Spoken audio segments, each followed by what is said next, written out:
गुजरात हे विकासाच्या मार्गावर पुढे आहे आणि गुजरातचा विकास झाला तर देशाचा विकास होईल असं प्रधानमंत्री मोदी वारंवार सांगत असतात. म्हणजे इतर राज्य त्यांच्या तुलनेत महत्वाची नाहीत.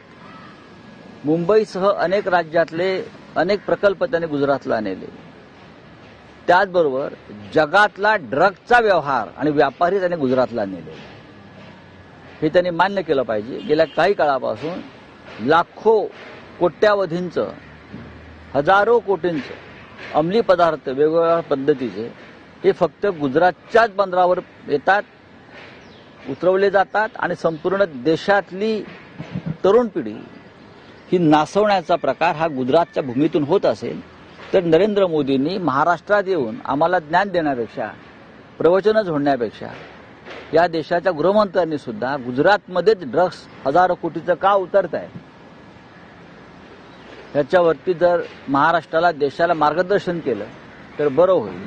आपण पाहिलं असेल नाशिक, पुण्यामध्ये ज्या प्रकारे किंवा मुंबई शहरात ज्या प्रकारे ड्रग्सचा फैलाव झालेला आहे, हे सगळं ड्रग्स गुजरातच्या मार्गानं या भागात महाराष्ट्रामध्ये पोचत आहे. गुजरातचा उडता गुजरात झालाय, पण त्याचबरोबर त्यांना महाराष्ट्रासारख्या राज्यांचाही उडता महाराष्ट्र करायचा आहे का, हा माझा प्रश्न आहे.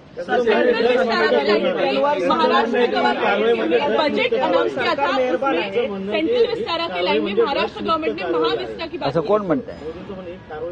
गुजरातलाच का उतरलं जात आहे? महाराष्ट्रामध्ये आपण पाहिलं असेल पुण्यातलं चित्र त्या दिवशी वेताळ टेकडीवरचं.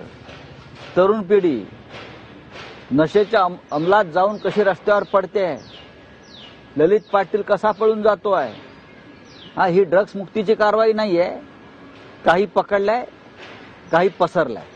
तो सेंट्रल विस्तारा के लाइन पे अभी